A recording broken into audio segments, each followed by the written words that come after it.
If the relation -4 to the 3a plus 2 is a function, which of the following could be a correct way to express it using function notation? Select all that apply. When we are writing in function notation, we have two things that we have to show. We have to show what is the input. A lot of times that is some sort of variable, oftentimes x. And then we have some sort of function of x. Oftentimes we say that is f of x, and that shows that some function or mathematical relation in which x is the input gives you an output of f of x.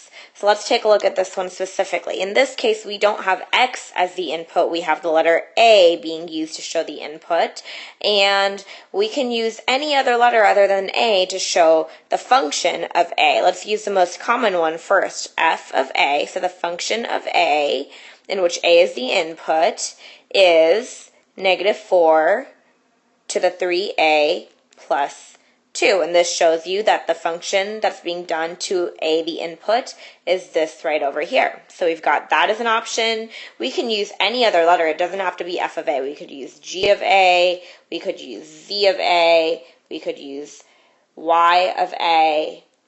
So either of these options work. Let's try another. If f of x equals absolute value of x plus 2 plus 3, which of the following represents the correct form of the function notation when x equals 6? So our variable, our input, we're given a specific value for that input, which is 6 in this case.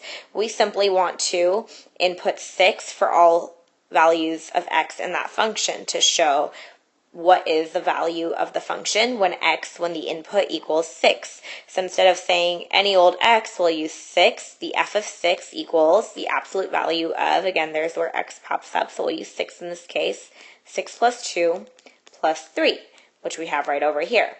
This is not correct because we're not taking the function of that function. That is also not correct because we're not taking that output value to put into the function. So this first one is our correct way of showing that function with x equals 6 for the input.